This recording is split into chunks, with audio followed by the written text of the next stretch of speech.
Hi, the mystery of divine compensation. God wants me to share this with those of you who have been treated unjustly. As a result of that, you've been cheated out of your portion.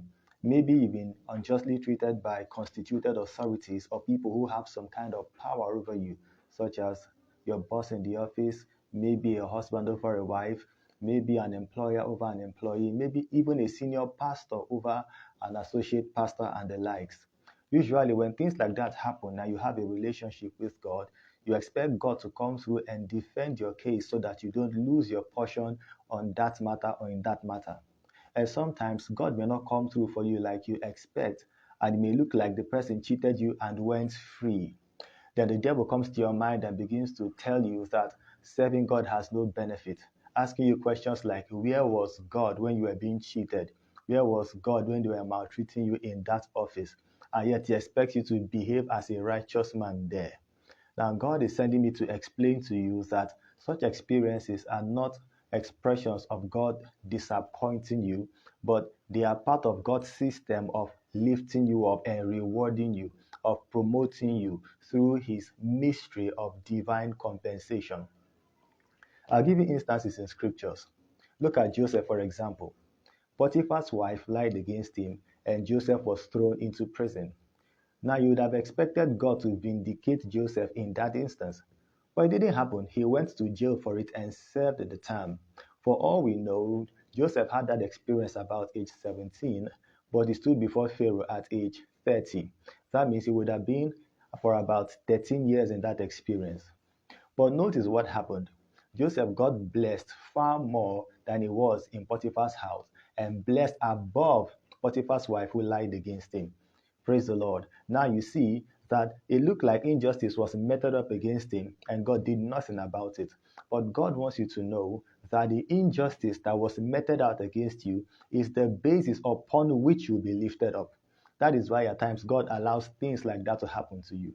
Did the Bible not say, for your shame you shall have double? I'll give you other examples. Look at Jesus Christ. He was an innocent man that was crucified.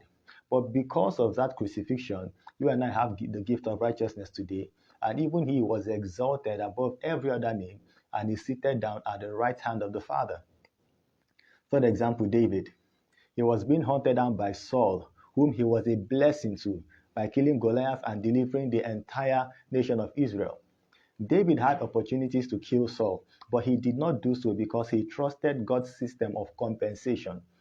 Now, finally, Saul died, and David became king in place of Saul, and God made David a greater king than Saul. God compensated David for what he went through. Now, many times when we have experiences of injustice, what many believers even focus on is God punishing the enemy. But God wants me to bring to your mind that he does more than punishing the enemy. Sometimes he may not obviously punish the enemy in a way that you can see, but surely he will compensate you for the injustice you suffered. Now, look at Revelation 22, verse 12. And behold, I come quickly, and my reward is with me, to give every man according as his work shall be. So that work of bearing injustice for Christ's sake has a reward. Now, how can you make sure you profit from such experiences?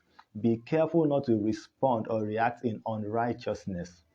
Do not use the worldly way of getting even to deal with your case. For example, hiring thugs to go and deal with the person who cheated you. That's not the wisdom of God. Joseph did not look for a way to punish Potiphar's wife. Notice that Joseph went about his case legally. When the butler was being taken out of the prison, he told him, please remember me and mention me before Pharaoh, legal channel. He did not go and hire assassin against her or beat her up himself. He was well built. He responded and dealt with the matter naturally, righteously.